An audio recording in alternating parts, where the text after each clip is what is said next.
Okay class, अभी जो revision हम लोग चल रहा है उसमें अब हम लोग का जो नेक्स्ट टॉपिक है वो है मेजरमेंट ऑफ टाइम। कल आपको मेजरमेंट ऑफ लेंथ और मेजरमेंट ऑफ मास के बारे में मैंने बता दिया था। Next topic is measurement of time. मतलब मेजरमेंट ऑफ टाइम जनरली सब कहते हैं टाइम कैसे मेजर करते हैं, तो टाइम हम with the help of clock measure करते हैं और उसका स्टैंडर्ड यूनिट जो है वो सेकेंड है, ये सबको पता है। ठीक है, अब ये जो क्लॉक बनाई गई है, ये क्लॉक भी तो किसी प्रिंसिपल बनाई हो गई होगी, किसी आइडल पे बेस बनाई गई होगी। कैसे डिसाइड हुआ कि ये एक चक्कर इतने समय में ये 1 सेकंड ही होता है, इतना स्लोली करेगा तो वो 1 मिनट ही होगा, इतना लंबा जो है वो 1 आवर होगा 60 मिनट्स का। तो ये भी कहीं से डिसाइड किया गया होगा। तो ये जिस स्टैंडर्ड पे डिज़ाइन किया गया है that is known as atomic standard of time. जो ये 1 सेकंड में इतना समय टिक, ये 1 सेकंड हो गया, ये कहाँ से आया? That is known as atomic standard of time. ठीक है, ये स्टैंडर्ड ऑफ टाइम डिज़ाइन किया गया है with the help of atomic clock या सीजियम क्लॉक।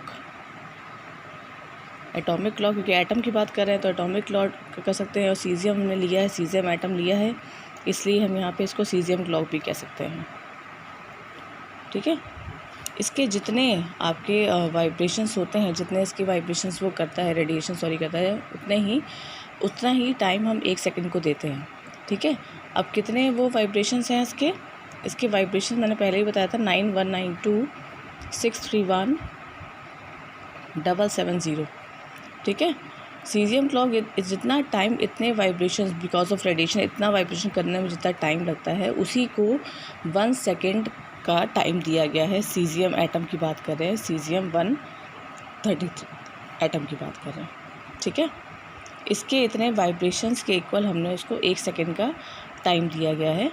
ठीक है, तो ये इतना आपको पता होना चाहिए। कोई भी आपका शॉर्ट नोट आता है कि how can you measure the time, तो आप सीधे से बोलिए कि standard unit of time is second, and when we design the clock we need to calculate the time of 1 second with the help of atomic clock, जो nationally accepted है, internationally accepted है, with the help of atomic clock और cesium clock, in which this number of vibrations gives the time equal to 1 second। यानी हमने इस atoms के इतने vibration जब किए तब हमने उतना जितने वाइब्रेशन करने में टाइम लगा उसको हमने 1 सेकेंड का टाइम दिया। जब हमने 1 सेकेंड के टाइम को इन्वेंट कर लिया तो उसके बाद हमारे लिए आसान है कि हम 1 सेकेंड को के बाद 1 मिनट, 1 घंटा, 24 घंटे, 1 साल, पूरा टाइम पीरियड हम डिसाइड कर सकते हैं। ठीक है, तो ये आपका है। अब टाइम इंटरवल की बात करें कि यूनिवर्स में कितना रेंज है, रेंज ऑफ टाइम इंटरवल, यानी छोटा से छोटा टाइम इंटरवल और बड़े से बड़ा टाइम इंटरवल कौन सा है। तो सबसे छोटा जो टाइम इंटरवल है वो आपका सबसे मोस्ट अनस्टेबल पार्टिकल जानते हैं ना, जो यूनिवर्स में स्टेबली एग्जिस्ट नहीं कर सकता। ये पार्टिकल मिला, फट से तुरंत जो है टूट गया। ठीक है, उसकी स्टेबिलिटी, उसका लाइफ स्पैन बहुत छोटा है, तो वो है 10⁻⁻24। ठीक है, और सबसे जो लंबा, सबसे जो लार्ज टाइम इंटरवल है वो है age of the universe, that is 10⁻17। ठीक है, तो ये आपका मेजरमेंट ऑफ टाइम के बारे में था। सिर्फ क्लॉक का नाम ध्यान रखिए, सीजियम क्लॉक का ध्यान रखिए, नंबर ऑफ़ वाइब्रेशंस कितने हुए, इस टाइम को किसके इक्वल दिया गया वो याद रखिए, रेंज याद रखिए। एक शॉर्ट नोट में ये क्वेश्चन आता है तो we need to write 1 page तो इसको डिस्क्राइब करने के लिए, तो आपको इतना कंटेंट आपको पता होना चाहिए। ठीक है, standard unit of time in MKS और CGS में या FPS में सब में सेकंड होता है। And how can you discover the time duration of second with the help of atomic clock और caesium clock, in which this number of vibrations gives the time to 1 second. ठीक है, and range of the time interval in the universe exist very large scale. The most unstable particle lives 10⁻⁻24, इतना small time है, and most largest time interval is age of the universe, that is 10⁻17। ठीक है, इसके बाद जो next हमारा topic है आपकी NCERT बुक में, that is known as accuracy, precision and error. ठीक है, पहले हम लोग देख चुके हैं एक बार, इसको हम लोग फिर एक बार रिवाइज कर रहे हैं कि क्या है एक्यूरेसी, प्रिसिशन और एरर। ठीक है। अब ये आपको पता है कि जब भी हम कोई क्वांटिटी मेजर करते हैं, सपोज़ इसकी थिकनेस बताइए, आइडिया लगा के ये जो सर्कल है इसकी थिकनेस अगर हम बात करें कि इसका रेडियस, इसका सर्कल कितना है, ये कितना एरिया कवर कर रहा है, इसका जो बेस है, ठीक है। तो देखने से थोड़ा सा आइडिया लगेगा कि हाँ इसका एरिया इतना, लेकिन देयर इज़ सम अनसर्टेनिटी, अनिश्चितता, अनसर्टेनिटी रहती है हर मेजरमेंट में। कोई भी मशीन, कोई भी इंस्ट्रूमेंट आपको बिल्कुल एक्यूरेट आंसर नहीं दे सकती। There is some uncertainty in the measurement at this uncertainty creates some error, ठीक है। अब ये अनसर्टेनिटी कितनी वजह से आ सकती है? अनसर्टेनिटी बहुत वजह से आ सकती है। हमने ही मेजर करने में गलती कर दी, ठीक है। जब मशीन डिज़ाइन हुई तो वही परफेक्टली डिज़ाइन नहीं हुई। अब जैसे सब्जी वाला अगर सब्जी तोल के देता है तो उसके जो बाट हैं, ठीक है, वो स्टैंडर्ड ना हो, उसमें कुछ इम्प्योरिटीज़ हों, ठीक है, उसने तौलने में कुछ गलती कर दी, तो ये जितनी भी अनसर्टेनिटी आती हैं बिकॉज ऑफ इंटरनल और एक्सटर्नल रीजंस, ये सब क्रिएट करते हैं एरर, ठीक है। अब इतना समझ में आया। अब एक्यूरेसी क्या है? What is accuracy? Accuracy is कि आपने कितना सही मेजर किया, how close you are to the accurate value, how close you measure to the true value, ठीक है। इस कॉपी का साइज़ बताइए, ठीक है, ये लेंथ कितनी है, ये ब्रेथ कितनी, एरिया बताइए, ठीक है। मुझे पता है, मैंने ये कॉपी परचेज़ की, उसमें जो है लिखा हुआ है इतना एरर है। मैंने आपको खाली दिखाई दूर से और मैंने कहा बताइए एरिया, तो सबने कहा ma'am 10 centimetre square, ma'am 20 centimetre square. तो कितना आप सही, कितना क्लोज उसके आप आए जो सही वैल्यू है, that is known as accuracy. Okay, no no now use, आपने बिल्कुल एक्यूरेट आंसर दिया है।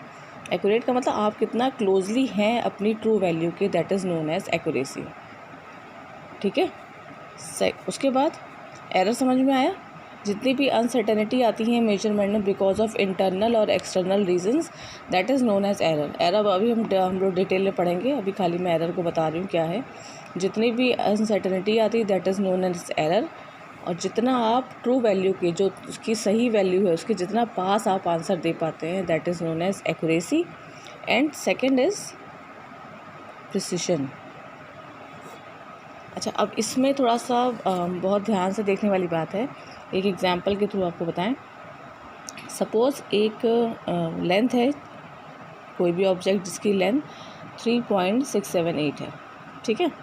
हमने ये लेंथ हमें पता है। अब इसको हमने कहा एक स्टूडेंट से, स्टूडेंट 1 से कहा कि इसको मेजर करो with the help of metre scale जिसकी रेजोल्यूशन पावर 0.1 सेंटीमीटर हो। रेजोल्यूशन पावर का मतलब वो इतना ही कम से कम रीड कर सकता है, कम से कम इतना ही, इसके आगे नहीं जा सकता। डेसिमल के 1 पॉइंट तक ही रीड कर सकता है, उसके आगे रीड नहीं कर सकता। ऐसा हमने एक इंस्ट्रूमेंट स्टूडेंट 1 को दिया।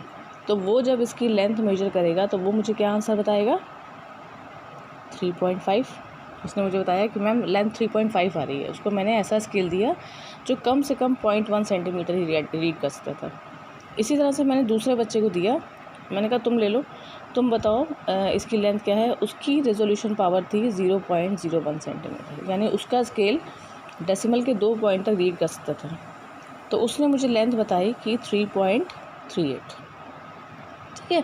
अब मेरे पास एक ही ऑब्जेक्ट के 2 इंस्ट्रूमेंट की हेल्प से 2 आंसर आए। सही लेंथ मुझे पता है, तो ये जो लेंथ है ये क्या है, इसके पास है ना, तो ये ज़्यादा एक्यूरेट है। लेकिन ये डेसिमल के 2 पॉइंट तक रीड कर पाया, इसका मतलब ये क्या है, ज़्यादा प्रिसाइज है।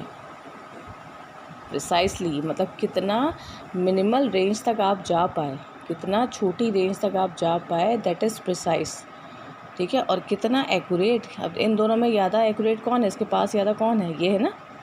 3.5 3.6 से ज़्यादा पास है, तो ये ज़्यादा एक्यूरेट है। लेकिन ये डेसिमल के 2 पॉइंट तक रीड कर पाया, तो ये ज़्यादा प्रिसाइज है, ठीक है। समझ में आई थी 4 चीज़ें।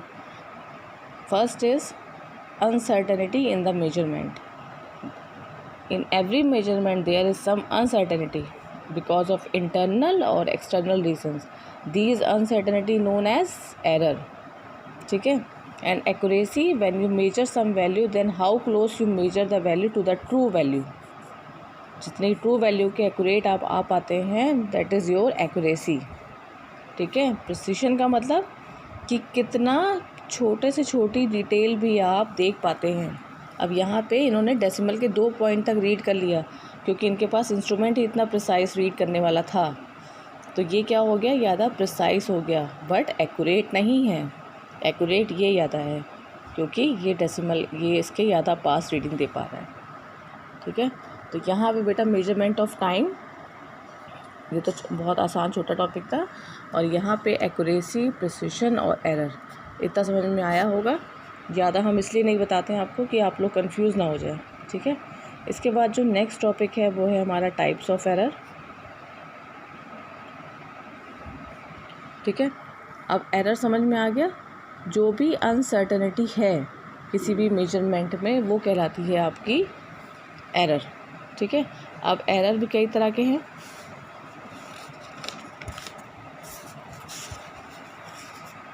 First error is systematic error.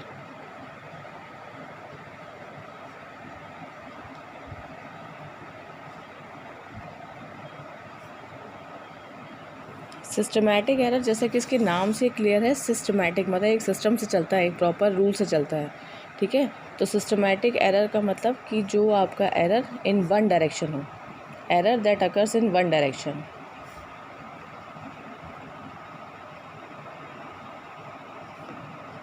जो किसी एक दिशा में ही एरर हो, आइदर पॉजिटिव, या तो पॉजिटिव एरर देगा या नेगेटिव एरर देगा, that is known as systematic error, okay.